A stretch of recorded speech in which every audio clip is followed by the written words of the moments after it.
अब शंकर जी को मैया ने दर्शन ना कराया, कन्हैया जी रोने लगे। भगवान ने कहा, शंकर जी ने कहा, प्रभु आप कुछ लीला करो। तब भगवान श्री कृष्ण रोने लगे। और जब भगवान ने रोने की लीला रची, दौड़ी दौड़ी यशोदा गई, काहे गो नजर उतारवे लगी, दूध पिवावे लगी। भगवान चुप न भये। तब शंकर जी ने आवाज लगाई, मैया या को भूत लग गए। मैया बोली, बाबा भूत लग गए, मुक्कू तो भूत उतार, वो आई ना। शंकर जी बोले, मारे पास लाओ, मैं याके भूत उतारूं। मैया बोली, बाबा थाने आपसे भूत उतारनो आवे, आप भूत उतारनो जानो। शंकर जी बोले, मैया हम तो अच्छे अच्छों के भूत उतार देते, छोरा के भूत नहीं उतार देंगे। ला। तुरंत मैया दौड़ी दौड़ी आई, पीठ दिखा के खड़ी हो गई छोरा को लेके। शंकर जी बोले, मैया उल्टा क्यों खड़ी हो, सीधी खड़ी रहो ना।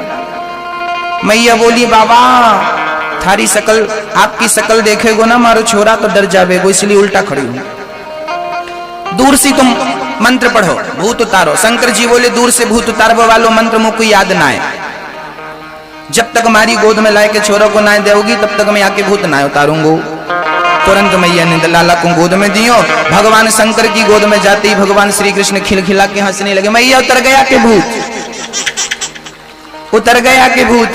भगवान शंकर ने खूब भविष्यवाणी करी और शंकर जी ने सारा में कहा कि प्रभु सुनो, जब राम बन कर आए तब तो आप राम बन कर आए और हम हनुमान जी बन कर आपकी हमने खूब सेवा करी, लेकिन आप कृष्ण बन कर आए हो, तब हम आपकी सेवा कैसे करें, हम आपको क्या दे दें, हम क्या बन के आ जाएं। कन्हैया जी बोले, अब आपको जो बनना हो बन जाओ। तब शंकर जी ने अपने आप को बंसी बना लिया। तब भगवान शंकर ने अपने आप को क्या बना लिया, बंसी। और बंसी बनकर के कन्हैया जी के हाथों में चले गए। शंकर जी ने कन्हैया जी को बंसी तो दी, लेकिन खुद बंसी बनकर के कन्हैया के साथ रहते हैं भगवान शंकर। राम बनकर आए कृष्ण, तो हनुमान जी बनकर साथ रहे, और आज कृष्ण जी बनकर आए हैं तो बांसुरी बनकर साथ हैं। गजब की बांसुरी बजती है वृंदावन बसैया की, करो तारीफ मुरली की या मुरली के बजैया की। जहां चलता ना काम तीर और कमानों से, वहां बातें होती हैं मुरली की तानों से। इसलिए तो कहा है, ऐ श्याम तेरी बंसी पागल कर जाती है। कौन है ये बंसी? शंकर ही बंसी बन करके आ गए भगवान श्री कृष्ण के हाथ में। इसलिए भगवान के हाथ में, इसलिए भगवान के हाथ में 24 घंटे कहीं भी हो, भगवान के हाथ में बंसी होती है। बोलिए बंसी बजैया की जय हो। भगवान श्री कृष्ण का दर्शन भगवान शंकर जी ने किया, बड़े प्रेम से दर्शन हुआ है। एक कंस भयभीत हो गया कि मुझे मारने वाला प्रकट हो गया है, वो मुझे मारे उसके पहले मैं उसे मार डालूं। तब क्या हुआ? तब हुआ यूं कि कंस ने तुरंत एक मीटिंग करी। उस मीटिंग में अपने सारे मंत्रियों को बुलाया कंस ने और कहा कि जाओ बच्चों को मारो। पूतना मौसी को नियुक्त किया। पूतना मौसी चल पड़ी बच्चों को मारने। पूतना मौसी कंस की एक बढ़िया मंत्री थी। चल पड़ी पूतना मौसी। पूतना लोक बालघ्नि राक्षसी रुधिरासना, जिघांसया पहरये स्तनं दत्वापसद्गतिम्। पूतना लोक बालघ्नि,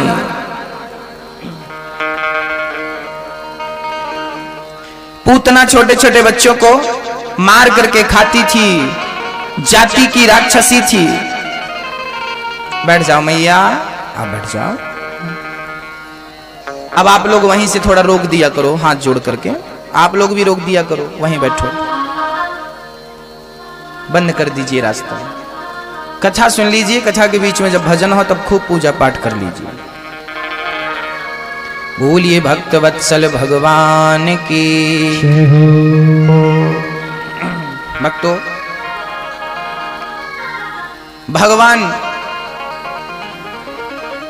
भगवान श्री कृष्ण को मारने के लिए पूतना मौसी घर से निकल पड़ी। तभी नंद बाबा को याद आया कि मुझको कर चुकाने जानो है। नंद बाबा छकड़ों में सामान भर भर के नंद बाबा कर चुकाने जा रहे थे। पहले छोटा राजा बड़े राजे को टैक्स देता था, मतलब कंस को कर देना था। नंद बाबा को लगा मेरे घर छोरा हुआ है तो बधाई दे के आओ, नहीं तो कंस नाराज हो जाएगा कि भाई आपके घर छोरा हुआ और आपने हमें बधाई नहीं दी।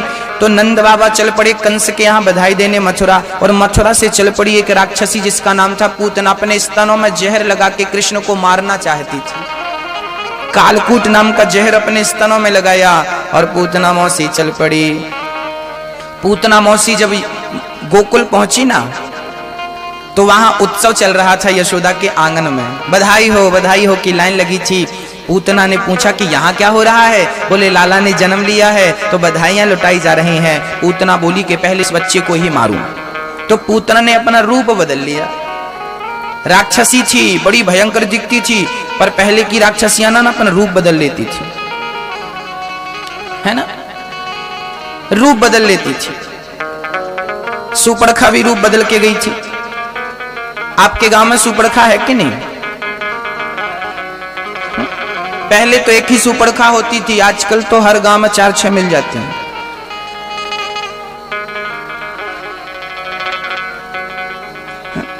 पहले ओनली एक ही पीस होती थी, आज हजारों।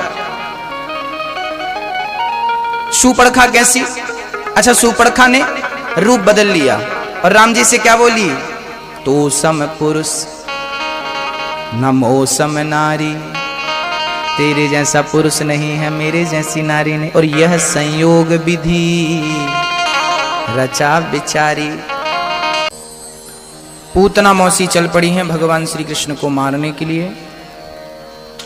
रूप बदल करके गई हैं। भगवान श्री कृष्ण को माँ यशोदा ने स्तनपान करा के पालने में लिटा दिया। उसी समय पूतना मौसी पहुंच गई। पूतना मौसी जैसे ही भगवान के पास गई, भगवान ने पूतना को देख के अपनी आंखें बंद कर ली। भगवान ने अपनी दोनों आंखें मूंद ली। किसी ने भगवान से कहा, प्रभु आपने पूतना को देखकर अपनी आंखें क्यों बंद कर ली? तब भगवान कहते हैं कि पूतना तो हमें मारने आई है, पर हम तो उसे तारना चाहते हैं, तो आंख बंद करके हम उसे पुण्य देख रहे हैं कि एक भी पुण्य मिल जाता तो हम उसे तार देते, क्योंकि भगवान तो बहाना ढूंढते हैं। कौन सा तारा है सबको, है ना, हे कन्हैया शाम हमको भी तारो, तारा है सारा जमाना, नाच हमको भी तारो। हमने सुना है नाच ध्रुव जी को तारा, हमने सुना है नाच ध्रुव जी को तारा, सत्संग का करके बहाना, नाच हमको भी तारो। पूतना मौसी भगवान को मारने आई। भगवान ने आंखें मूंद ली पूतना को देखकर। क्यों? मानो भगवान कहते हैं पूतना का तन तो सुंदर था, रूप बदल लिया ना उसने। पूतना का तन सुंदर था पर मन सुंदर नहीं था। हाँ, जिसका तन सुंदर होता है मन सुंदर नहीं होता। भगवान कहते हैं ऐसों को मैं देखना भी पसंद नहीं करता, इसलिए आंखों को कर लिया बंद। तन को सजाने से परमात्मा नहीं मिलते, मन को सजाने से ईश्वर मिलता है। इसलिए कहते हैं जो मन की मैल न धोई, गंगा गया तो क्या हुआ, गंगा में जाकर बंदे। ओ मैया, ओ मेरी माँ, कथा सुन लो मेरी माँ। गंगा में जाकर बंदे तन की तू मैल धोता, लोग गंगा जाते हैं ना, हर हर गंगे हर हर गंगा में जाकर बंदे तन की तू मैल धोता, जो मन के मैल न धोई, जो मन के मैल न धोई, गंगा गया तो क्या हुआ। तन तो बहुत धोया पर मन नहीं धोया, तो गंगा जाने का अर्थ ही क्या है। गंगा नहा के आए फिर भी झूठ बोल रहे हैं, फिर भी पाप कर रहे हैं, फिर भी कपट कर रहे हैं, तो गंगा नहाने का क्या अर्थ है। भागवत सुन ली, उसके बाद भी झूठ बोल रहे हैं, कपट कर रहे हैं, क्रोध कर रहे हैं, क्या अर्थ है। फिर तो हालत ये हुई कि पहले गंगा नहा लो, बाद में नाले के पानी से नहा लो।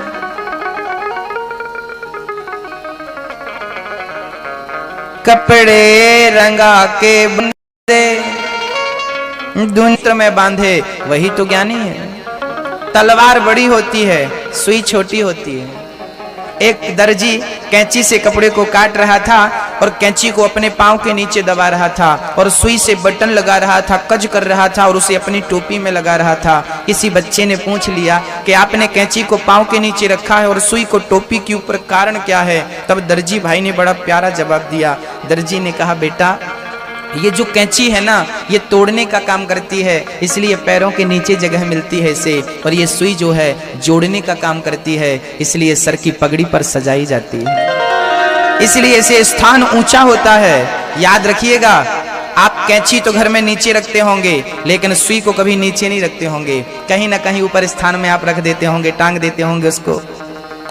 सुई नीचे नहीं रखता कोई, हाँ, क्योंकि सुई का काम है जोड़ना, और जोड़ने वाले को कोई नीचे नहीं रखता, उसे तो लोग हमेशा ऊपर रखते हैं, सम्मान दिया करते हैं।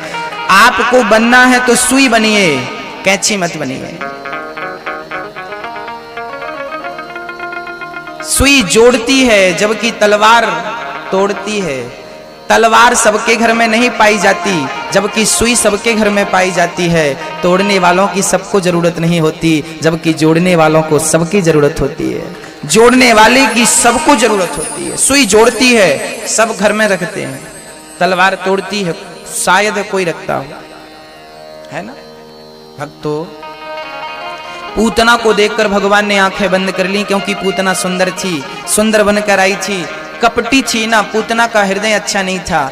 पूतना बाहर से तो सुंदर थी पर अंदर से सुंदर नहीं थी। और भगवान कहते हैं जिसका तन सुंदर है मैं उसे देखता भी नहीं, अच्छे मन वाले को देखता हूँ। मन से भगवान को पाया जा सकता है, शरीर से भगवान को नहीं पाया जा सकता। ईश्वर को पाने के लिए शरीर नहीं, मन चाहिए। शरीर कहीं भी बैठा है, शरीर कुछ भी कर रहा है, पर मन भगवान में होना चाहिए। निर्मल मन जन सो मोहि पावा, देखो क्या लिखा है रामचरितमानस में, निर्मल मन जन सो मोहि पावा, मोहि कपट छल छिद्र न भावा। मुझे कपट नहीं चाहिए। और आप बताइए आपके अंदर कपट है कि नहीं। जब तक कपट निकलेगा नहीं तब तक ईश्वर की प्राप्ति हो ही नहीं सकती। निर्मल मन चाहिए, वासनाओं से मुक्त मन चाहिए, काम क्रोध के दाग से मुक्त चाहिए। पूतना भगवान को उठाती है, स्तनपान कराने लगती है, क्योंकि स्तनों में जहर था। भगवान ने पूतना के स्तनों को जोर से पकड़ लिया और स्तनपान करने लगे। थोड़ा सा दूध था, भगवान ने दूध पी लिया। तब पूतना के प्राण बचे थे, भगवान ने प्राण पीना शुरू कर दिया। पूतना चिल्लाई, बालक छोड़ दो, छोड़ दो, छोड़ दो। भगवान बोले, मौसी जी हम पकड़ते नहीं हैं, और पकड़ लेते हैं तो फिर कभी छोड़ते नहीं हैं। अब हम आपको तभी छोड़ेंगे जब आपको तार देंगे। पूतना भगवान को लेकर उड़ी। भगवान ने पूतना के प्राणों का पान किया, पूतना धड़ाम से गिरी। पूतना का गोविंदाय नमो नमः।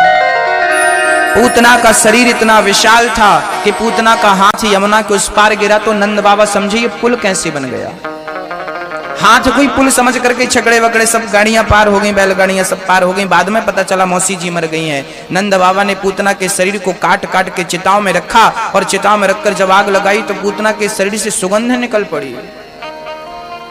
किसी ने, परीक्षित ने प्रश्न किया, गुरुदेव पूतना तो राक्षसी थी, उसके शरीर से सुगंध क्यों निकली। तब कहा कि भगवान दयालु हैं,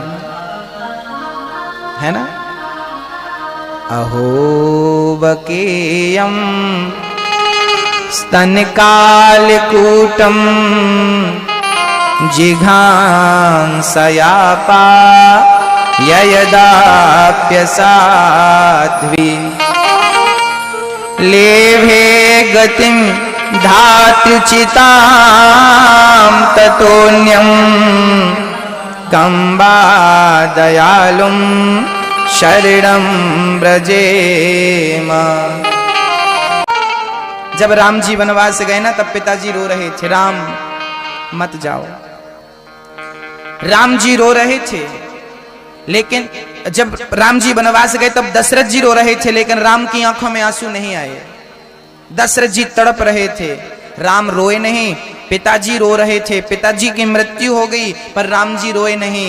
राम जी कहाँ रोए हैं? ना रोए बन गमन में श्री पिता की वेदनाओं पर, कहाँ रोए? उठा कर गीध को निज गोद में आंसू बहाते हैं। जटायु को भगवान राम ने अपनी गोद में बिठा लिया और अपनी जटाओं से उसके धूल को साफ करने लगे। राम जी रोए कहाँ हैं? बोले जटायु के सामने फूट फूट करके राम जी रोए हैं। राम जी रोए हैं, जटायु के लिए रोए हैं, अपने पिता के लिए नहीं रोए। उस जटायु के लिए रोए हैं जैसे जटायु ने अपनी जान की बाजी राम की सेवा में लगा दी। मर गया वो जटायु, किसके लिए? राम के लिए। इसलिए आज भी उस जटायु को याद किया जाता है। वो राम के लिए मरा तो जमाना याद करता है, दुनिया काम के लिए मरती है, कोई याद नहीं करता। राम के लिए मरने वाला अमर होता है, काम के लिए मरने वाला अमर नहीं होता। कामी तो रोज मरते हैं, कौन जानता है। पर जटायु पक्षी होकर अमर हो गया, राम की सेवा में समर्पित जो हो गया। ऐसे दयालु भगवान जो जटायु को वो गति देते हैं जो पिता को मिलनी चाहिए। अरे जटायु तो ठीक है, जब जटायु जी जाने लगे ना, तब राम जी ने जटायु से कहा, जटायु जी आप जा रहे हो, स्वर्ग में मेरे पिताजी मिलेंगे, तो आप पिताजी से सीता हरण की बात मत बता देना, नहीं तो वो दुखी हो जाएंगे। जटायु बोले मैं नहीं बताऊंगा तो कोई बताएगा। बाद में दशरथ जी बोलेंगे कि आपने नहीं बताया। राम जी बोले रावण स्वयं बता देगा, आप मत बोलना। तो जटायु ने कहा प्रभु मतलब जहां आपने अपने पिता को भेजा है वहीं रावण को भी भेजोगे? क्योंकि वहीं भेजोगे तब तो वो बतला पाएगा। राम जी बोले हाँ, मेरी नजर में मेरे पिता जैसे हैं, रावण भी वैसा ही है, आप भी वैसे ही हैं। याद रखना भगवान की नजर में सब बराबर है। जो गति पिता की हुई वही गति राम ने रावण की भी करी। रावण भी वहीं गया मर करके जहां दशरथ जी गए थे, जटायु भी वहीं गए। जो गति कौशल्या की होनी थी वो गति पूतना की हो गई। तो मारने वाले को तार देता है, आरती उतारने वाले को कौन सी गति देता होगा? दयालु हैं भगवान। अच्छा बताइए भगवान दयालु हैं कि नहीं हैं? ये बताइए कि उन्होंने दया करके आपको क्या दिया, हमें क्या दिया? क्या दिया ईश्वर ने हमें दया करके? हम पर सबसे बड़ी कौन सी दया उन्होंने करी है? उनकी कौन सी दया हमारे ऊपर है? तो आइए हम बताते हैं ईश्वर की कौन सी दया है। ईश्वर ने दया करके हमें मनुष्य का चोला दिया है। बड़े भाग्य मानुष तन पावा, फिरत सदा माया कर प्रेरा, काल कर्म स्वभाव गुण घेरा। कबहु कि नर करुणा कर देहि, देत ईस बिनु हेतु सनेहि। हम मनुष्य बनने के योग्य नहीं थे, फिर भी उसने दया करके हमें मनुष्य बनाया। कैसे? एक बच्चा 10वीं क्लास में 6 में से 5 सब्जेक्टों में 100 में से 90 नंबर लाया, लेकिन एक सब्जेक्ट में 100 में से 31 नंबर लाया, जबकि पास होने को 33 नंबर चाहिए थे, 33 नंबर, लेकिन 31 लाया, 2 नंबर कम हो गए। बताइए उसे पास कर दें कि फेल करें? बाकी सब्जेक्टों में तो 90-90 नंबर है, पर एक सब्जेक्ट में उसने गलती कर दी, 31 नंबर लाए। बोलो क्या करे, पास करें कि फेल कर दें? बोलो, वो पास होने का अधिकारी है कि फेल होने का? हा? धर्म कहता है वो फेल होने का अधिकारी है, क्योंकि नियम सबके लिए है। 2 नंबर कम है मतलब वो फेल हो गया। लेकिन जब अंत में उसकी कॉपी जांची जाएगी हेड मास्टर के द्वारा, प्रिंसिपल के द्वारा, तब मास्टर जी देखेंगे राम राम 2 नंबर कम है, तब मास्टर जी अपनी ओर से 2 अंक देंगे उसे, और उसे हम कहते हैं ग्रेस, उसे हम कहते हैं कृपांक। पास होने के योग्य नहीं था, मास्टर जी ने 2 अंक दे दिए तो पास हो गया। ऐसे ही हम मनुष्य बनने के योग्य नहीं थे, भगवान ने कृपा कर दी तो हम मनुष्य बन गए। कृपा का ग्रेस लगाया है उसने, कृपा के अंक जोड़े हैं उसने, इसलिए हम मनुष्य बने, अन्यथा हम मनुष्य बनने के योग्य नहीं थे। उसकी सबसे बड़ी कृपा यह है कि उसने हमें मनुष्य का चोला दे दिया। पशु पक्षी जीव जंतु नहीं बनाया, बना देता तो क्या करते? अरे आपको अंधा बना देता तो क्या करते? लंगड़ा बना देता तो क्या करते? और जिनको बनाया है वो क्या कर रहे हैं? हमें सब कुछ दिया है ईश्वर ने। एक सज्जन बोले, गुरुजी हमारी एक आंख खराब है, लगता है भगवान ने हमारे साथ गलत किया है। हमने कहा क्यों? बोला हमारी आंख फूट गई, बचपन से हमें इस आंख से कुछ दिखाई नहीं पड़ता, लगता भगवान ने हमारे साथ गलत किया। मैंने कहा पागल, भगवान ने तेरे साथ गलत नहीं किया, भगवान ने तेरे साथ अच्छा किया है। तेरी तो दोनों आंखों में कुछ नहीं दिखने वाला था, लेकिन ईश्वर ने कृपा करके कम से कम एक आंख तेरी सलामत रखी है। ईश्वर जो करता है उसमें कुछ ना कुछ अच्छाई होती है, वो हमें नजर नहीं आती, और वो नजर ना आने के कारण हम भगवान को कोसते हैं, भगवान ने ये किया, भगवान ने ये किया, भगवान ने। अरे हम तो मनुष्य के योग्य नहीं थे, आज मनुष्य का चोला पाकर के लोग रो रहे हैं, यही उनका दुर्भाग्य है। मनुष्य का चोला पाए हैं और रोते हैं किसके लिए? पैसे के लिए। अरे भाई, मनुष्य का चोला तो स्वयं पारसमणि है। पारसमणि जिसके पास है, जिसके पास पारसमणि है वो रोता है, रोता है। जानते हो पारसमणि लोहे पर घिसो तो लोहा क्या बन जाता है? लोहा सोना बन जाता है। जिसके पास पारसमणि है वो रो रहा था हमारे पास ना खर्चे के पैसे नहीं है। अरे तेरे पास पारसमणि है, बनाना सोना, रोता क्यों है? ये शरीर वो पारसमणि है जिस पारसमणि से परमात्मा जैसे सोने को पाया जा सकता है, लेकिन हम कागज के टुकड़ों के लिए मर रहे हैं। ये विडंबना है मनुष्य की। साधन धाम मोक्ष कर द्वारा, ये मनुष्य मोक्ष का दरवाजा है। इस शरीर को पाकर भी व्यक्ति रो रहा है, ये उसका दुर्भाग्य है। आत्म कल्याण करिए, कितना पैसा कमा लो, बड़े बड़े पैसे वाले चले गए, उनका सारा पैसा धरा का धरा रह गया, है ना? ले गए क्या? आप ले जाओगे? कफन में जेब नहीं होता, वैसे आप बनवा सकते हो।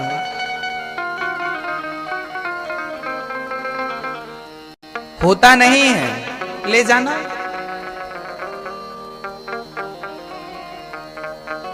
पहचानिए अपने आप को, हम इस संसार में क्यों आए हैं, क्या कारण है? भगवान बड़े दयालु हैं, उन्होंने हम पर दया करी है। जो करते हैं वो बहुत अच्छा करते हैं, बट हमें पता नहीं होता कि क्या हो रहा है। हम सूक्ष्म सोच वाले व्यक्ति हैं, हम वर्तमान को देखते हैं जबकि ईश्वर भविष्य को देखता है। एक आदमी स्टेशन पहुंचा, जैसे ही वो पहुंचा उसकी ट्रेन निकल गई, लगा दौड़ने, ट्रेन चली गई। अब उसने झोला पटका और भगवान को गालियां देना शुरू किया। अरे हनुमान जी के मंदिर में मैं रुक गया था पांव पड़ने के लिए, इसलिए ट्रेन लेट हो गई, मेरा हजारों का नुकसान हो गया, मेरी इमरजेंसी मीटिंग थी, मुझे जाना जरूरी था और ट्रेन छूट गई। आपकी पूजा करी भगवान, आपने ट्रेन छुड़ा दी। अरे ऐसे तो 12-12 घंटे ट्रेनें लेट चलती हैं, आज 1 मिनट आपने लेट नहीं करी मेरे लिए, मैं आपकी पूजा कर रहा था, सवेरे से लेकर शाम तक पूजा करता हूं, मेरे लिए ट्रेन छूट गई। अरे मेरा काम बिगड़ गया, आपको ध्यान रखना चाहिए मेरा। लो, भगवान को वो गालियां दे रहा था, भगवान को वो कोस रहा था। तभी खबर आई कि अभी अभी जो ट्रेन यहां से गई है वो पटरी से उतर गई। उसके बहुत सारी बोगियां पलट गई, बहुत सारे यात्री मारे गए। अब ये खबर उसको पता चली तो नाचने लगा। किसी ने पूछा साहब जी क्यों नाच रहे हो? अरे बोले भगवान ने बड़ी दया करी है, सही ट्रेन सही समय पे मैं आ जाता और ट्रेन मिल जाती और मैं भी ट्रेन में बैठा होता तो सब मरे थे, मैं भी मर जाता। ट्रेन लेट हो गई मतलब भगवान ने मुझे बचा लिया, मैंने पूजा पाठ करी थी इसलिए भगवान ने बचा लिया। अभी भगवान को गालियां दे रहा था और अब भगवान को धन्यवाद देने लगा। हम जो करते हैं, हम जो सोचते हैं, हमारी सोच भविष्य तक नहीं पहुंचती, लेकिन ईश्वर वो करता है जो आपके भविष्य के लिए अच्छा होता है। हम अपने फायदे के लिए मांगते हैं, हमें लगता है कि ये काम बन जाएगा तो हमारा फायदा होगा, जबकि आपका फायदा है कि नुकसान ये ईश्वर को पता होता है। ईश्वर समय के पहले और भाग्य से ज्यादा कभी किसी को कुछ देता ही नहीं है भक्त। एक बात बताइए, आपका 5 साल का बेटा है, क्या आप अपने बेटे को खर्चे के लिए 1000 रुपए दे देंगे? आपके पास करोड़ों की संपत्ति है, फिर भी क्या आप अपने 5 वर्ष के बच्चे के लिए 1000 रुपए देंगे खर्चे के लिए? क्यों नहीं देंगे? क्योंकि वो बहुत छोटा है, क्योंकि वो 1000 रुपए की वैल्यू नहीं समझता। लेकिन वही बेटा जब बड़ा हो जाता है तो पिता पूरी संपत्ति का मालिक बना देता है कि नहीं? हाँ, हम छोटे बच्चे हैं, हम बच्चे छोटे हैं और डिमांड बड़ी बड़ी करते हैं, भगवान ये दे दो, भगवान ये दे दो। भगवान कैसे दे सकता है? आप अपने बच्चे को 1000 रुपए नहीं दे सकते क्योंकि आपको पता है कि ये 1000 रुपए की योग्य नहीं है। ऐसे आप जो मांग रहे हैं भगवान से, आप उसके योग्य नहीं है, इसलिए ईश्वर नहीं देता। थोड़ा धैर्य रखिए, जब आप उसके काबिल बन जाएंगे तो बिना मांगे देगा। क्योंकि पिता बेटे को जब देखता है कि ये जिम्मेदार हो गया तो दे देता, चल ये पूरा बिजनेस तू संभाल, पूरी फैक्ट्री तू संभाल, पूरा खेत तू संभाल। हम समझदार नहीं हुए, हम जिम्मेदार नहीं बने, ईश्वर कैसे देगा? कोसिए मत, भगवान जो करता है अच्छा करता है, हमारे लिए अच्छा होता है, हमें दिखाई नहीं पड़ता, हमें समझ में नहीं आता, जो होता है बहुत अच्छे के लिए होता है। इसकी एक पुरानी बात है, एक बार एक राजा की उंगली कट गई थी, अंगूठा कट गया था। तो मंत्री से बोला राजा ने कि मेरा अंगूठा कट गया। मंत्री बोला भगवान जो करता है अच्छा करता है। राजा बोला मेरा अंगूठा कट गया और ये बोलता है अच्छा हुआ, जेल में बंद करा दिया, इसको जेल में डालो। मंत्री को जेल में डलवा दिया। एक दिन राजा शिकार खेलने के लिए जंगल गया तो वहां जंगल के कुछ भील लोगों ने राजा को पकड़ लिया, भीलों ने पकड़ लिया और राजा को ले जाकर के उसकी बलि देने लगे। तभी एक भील की नजर पड़ी कि उसका अंगूठा कटा था। तो भीलों ने बोला रुको, इसकी बलि मत दो, इसकी ऑलरेडी बलि हो चुकी है, ये तो अपूर्ण है, ये पहले से कटा है, इसका क्या सर काटना, छोड़ो से, ये खंडित है। अब राजा सोचते हुए आए कि मेरा अंगूठा ना कटा होता तो मेरा सर कट जाता। मतलब मंत्री ने जो बोला था सही बोला था कि भगवान जो करता है भले के लिए करता है। राजा दौड़े दौड़े आए, मंत्री को जेल से मुक्त किया और मुक्त करके बोले मंत्री जी ये बताओ कि हमारा अंगूठा कटा तो ये तो अच्छा हुआ, जो हुआ अच्छे के लिए हुआ, मेरा सर बच गया, लेकिन तुम्हें मैंने जेल में डाल दिया, तुम्हारे साथ तो बुरा हुआ ना। मंत्री बोले बुरा नहीं हुआ, मेरे साथ तो बहुत अच्छा हुआ, क्योंकि आप जहां जाते मैं भी वहीं जाता। तो आपका तो अंगूठा कटा था तो आप बच जाते, पर भील तो मुझे पकड़ते कि इसका तो कुछ कटा ही नहीं, इसका सर काटो। तो लो, आप अंगूठे कटने से बच गए और मैं जेल में पड़ा रहा तो इस कारण मैं भी बच गया। भगवान ने जो किया अच्छा किया। ईश्वर जो करता है अच्छा करता है, हमें समझ में नहीं आता, दोष मत दीजिए ईश्वर को। पूतना का उद्धार हुआ है, भगवान ने शकटासुर का उद्धार किया। शकटासुर आया है, भगवान ने छकड़े पर बैठा शकटेश्वर को मारा, तृणावर्त आया, भगवान ने तृणावर्त को मारा। श्री गर्गाचार्य जी ने आकर के भगवान का नामकरण संस्कार किया। संस्कार कितने होते हैं भैया जी? कितने संस्कार होते हैं सनातन संस्कृति में? दादाजी कितने? 16 संस्कार होते हैं। आज लोग इतने व्यस्त हो गए कि 16 संस्कार में से 15 संस्कार तो पता ही नहीं है। बस एक ही संस्कार लोगों को याद है। कौन सा संस्कार? बोले अंतिम संस्कार। ये संस्कार नाम की पुस्तक हमने लिखी है, इस दास ने लिखी है। आप इस पुस्तक को जरूर पढ़िएगा। ये पुस्तक हमने इसलिए लिखी है ताकि आपको पता चले कि आपके 16 संस्कार कौन कौन से हैं। इसमें बहुत सारे प्रश्नों का समाधान भी हमने दिया है। कभी कभी प्रश्न उठता है कि भगवान क्यों नहीं दिखते, इसमें इसका उत्तर लिखा है। भगवान कहाँ रहते हैं, इसमें इसका उत्तर। भगवान क्या खाते हैं, इसमें लिखा है। क्यों लेते हैं भगवान अवतार, कौन सा मार्ग ईश्वर तक जाता है।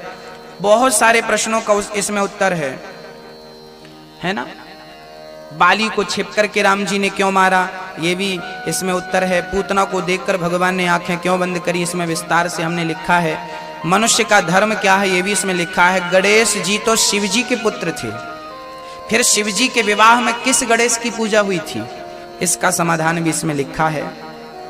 बहुत सारे मंदिर में घंटी क्यों बजाई जाती है, शंख क्यों बजाया जाता है, जगन्नाथ भगवान में भात का भोग क्यों लगता है, शालिग्राम भगवान की पूजा स्त्रियां क्यों नहीं कर सकती, ये सारी बातें इसमें बहुत बढ़िया बढ़िया हमने लिखी हैं।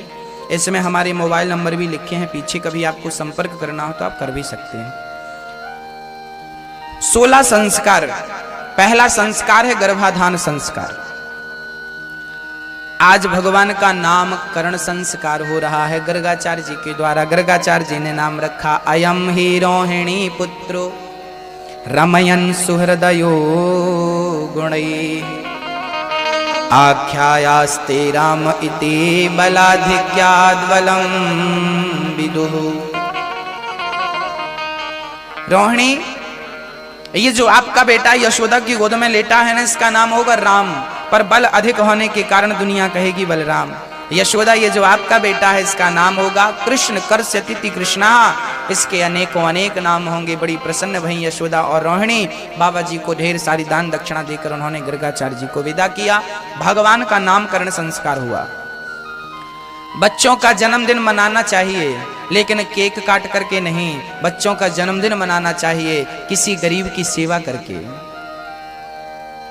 किसी रोते हुए बच्चों की, किसी रोते हुए बच्चे की आंख के आंसू पोंछ करके उस बच्चे की होंठों में मुस्कान देकर के अपने बच्चों का जन्मदिन मनाना चाहिए।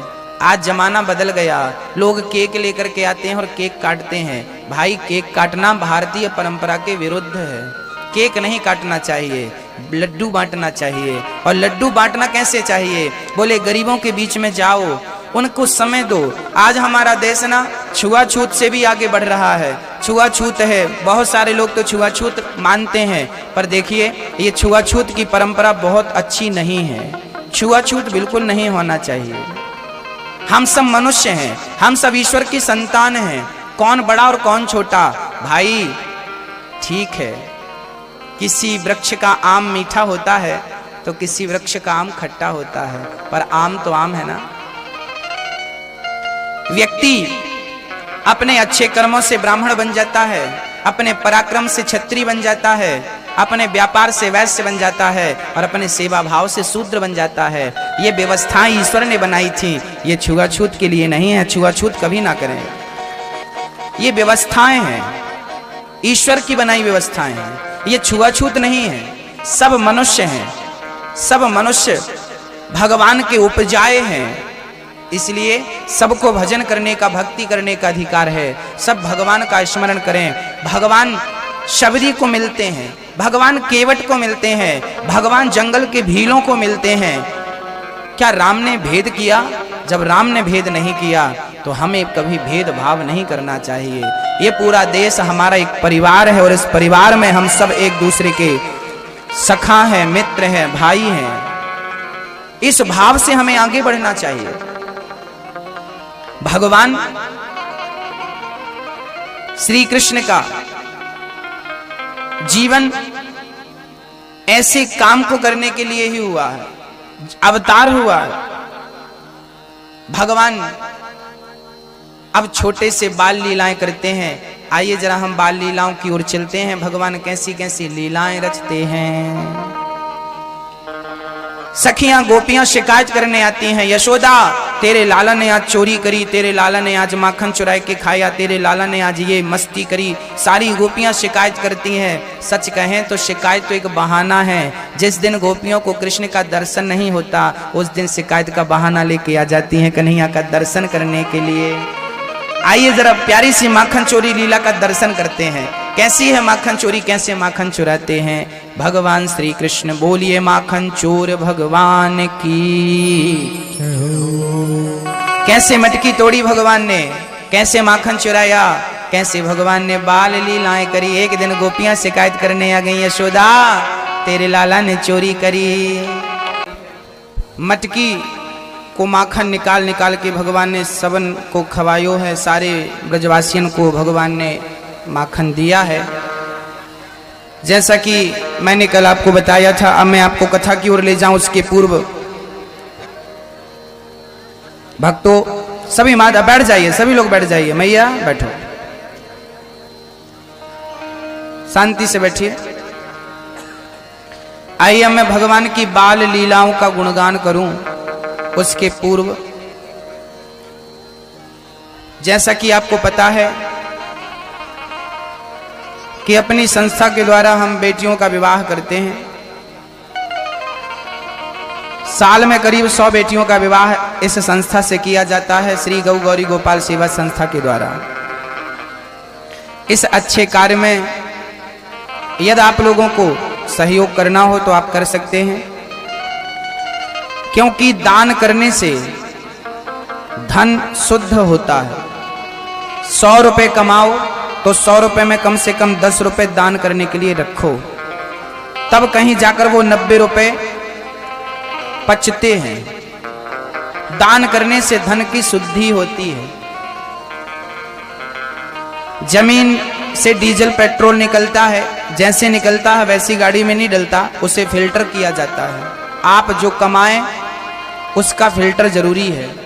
खेत में जितना अनाज होता है उसके 4 भाग बनने चाहिए। एक भाग साधु संतों की सेवा के लिए निकलना चाहिए, थोड़ा सा हमारे घर में कोई आ जाए तो भूखा ना जाए, साधु संतों की सेवा के लिए निकलना चाहिए। एक भाग दान के लिए निकलना चाहिए, ताकि हमारे इस दान से धर्म होता रहे, यज्ञ होते रहे, भागवत होती रहे, पूजा पाठ भगवान का भजन होता रहे। एक भाग हमें बचा कर रखना चाहिए अगले समय के लिए, ताकि हम बीज खेत में बो सकें। एक भाग स्वयं के लिए भी बचाना चाहिए, और एक भाग अपने घर में आए हुए रिश्तेदारों के लिए। आपके घर में कोई उत्सव है, शादी है, विवाह है, ऐसे अच्छे कार्यों के लिए एक भाग रखना चाहिए। तो धन के ये 4 भाग होने चाहिए।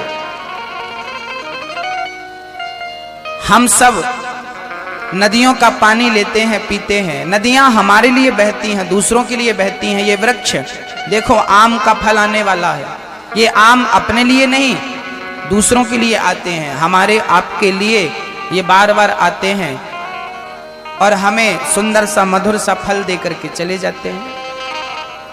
ये वृक्ष हमें छाया भी देता है, फल भी देता है, लकड़ी भी देता है। परोपकारी है वृक्ष, हमसे ज्यादा परोपकारी है। हरिश्चंद्र को आप जानते हैं, दान के बल पर। एक जगह पर कुछ बच्चे गणेश जी बिठाते थे, तो गणेश जी बिठाने के पश्चात वो चंदा लेने चले गए। भाई साहब थोड़ा चंदा दो। एक आदमी बिगड़ गया, जब देखो तब चंदा लेने हमसे आ जाते हो, जब देखो तब चंदा लेने हमारे पास आ जाते हो, क्या हम ही है चंदा देने के लिए? तब एक बच्चे ने बोला कि भैया, भगवान ने आपको देने के योग्य बनाया है, इसलिए मांगने आ जाते हैं। यदि देने के योग्य नहीं बनाया होता तो कभी मांगने नहीं आते। हमारी खुशनसीबी है कि हमें ईश्वर ने देने के योग्य बनाया है। आपका थोड़ा सा दान बेटियों के विवाह में काम आ सकता है, किसी बेटी का घर बस सकता है आपके सहयोग से। कुछ भक्तों ने दान दिया है, आइए नाम सुनते हैं। पुनः भगवान की बाल लीलाओं में चलेंगे।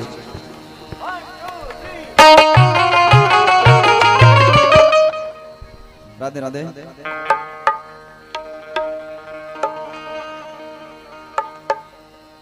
राधे राधे। बोले वृंदावन बिहारी लाल की जय हो। जैसा कि महाराज जी ने बताया, महाराज जी के द्वारा संचालित श्री गौरी गोपाल सेवा संस्था, जिसके माध्यम से अनेक जनहित के कार्य होते हैं। आज के इस व्यस्त जीवन में यदि हम कुछ सत्कर्म कर पाए तो वह एक है दान। अनेक ग्रंथों में, हमारे शास्त्रों में कहा गया है कलयुग के लिए कि एन विधि दीने दान करे कल्याण। क्योंकि इस व्यस्त जीवन में हम कहीं तपस्या करने जा नहीं सकते, भजन पूजन कर नहीं सकते, दान अवश्य कर सकते हैं। दान हमें अवश्य करना चाहिए, क्योंकि हमारे धन की तीन ही गति होती है। या तो हम उसका उपभोग कर लें, अपने उपयोग में ले लें, अपने घर में उपयोग आने वाली वस्तुएं संग्रह कर लें, या उसको दान कर दें तो दूसरे के काम आए, तो दान की श्रेणी में जाता है। और तीसरी गति धन की होती है विनाश। या तो दीमक खा जाती है, या चोर उठा ले जाते हैं, या हमारे मोदी जी बंद कर देते हैं, नोट बंद कर देते हैं। तो धन की तीन गति होती है। कहा गया है पृथ्वी में धन संग्रह मत कर, पृथ्वी में धन संग्रह मत कर, कीट पतंगे खा जाएंगे, चोर घात लगाए बैठे हैं, सभी चुरा ले जाएंगे। तो हमें दान अवश्य करना चाहिए। यदि किसी भी प्रकार से कोई संस्था या कोई व्यक्ति समाज की सेवा के लिए किसी प्रकार आपसे निवेदन कर रहा, आग्रह कर रहा है, तो उसका साथ अवश्य देना चाहिए। देश की सेवा के लिए कोई कार्य किया जाता हो, उसमें अवश्य साथ देना चाहिए। ऐसे कार्यों में हमें आगे बढ़ना चाहिए, समाज की सेवा के लिए, समाज की रक्षा के लिए, देश की रक्षा के लिए। यह हमारा परम कर्तव्य है। कुछ हमारे भक्तगण इसमें सहयोग प्रदान किए हैं। जोरदार तालियों के साथ उनका स्वागत करते हुए ठाकुर जी से प्रार्थना करेंगे कि उनके घर में सुख समृद्धि, सुख शांति बनी रहे। हमारे श्री बुद्ध जी सेन परिहार, बुद्ध सेन परिहार, इनकी पत्नी दीपा एवं पुत्र दीपक सिंह परिहार यहाँ मुदरिया के रहने वाले हैं। इन्होंने 1100 रुपए की राशि हमारी संस्था को समर्पित की है। जोरदार तालियों के साथ इनका स्वागत करते हैं।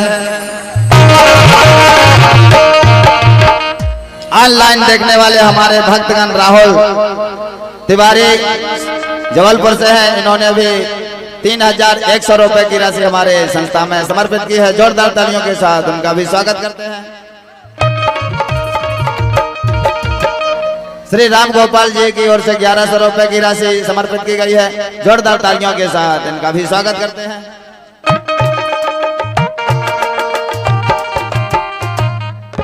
आप महाराज जी के सानिध्य में कथा श्रवण करने चले, उससे पहले एक सूचना छोटी सी दे दें।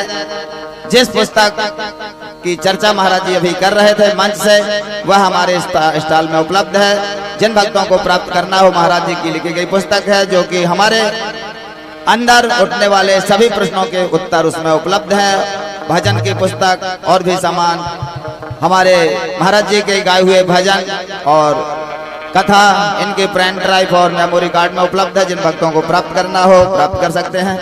अब चलते हैं महाराज जी के सानिध्य में। महाराज जी के मुखारविंद से अमृतमयी श्रीमद् भागवत कथा का रसपान कर अपने जीवन को धन्य बनाए।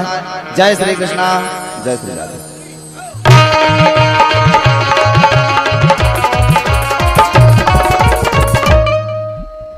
बोलिए भागवत भगवान की।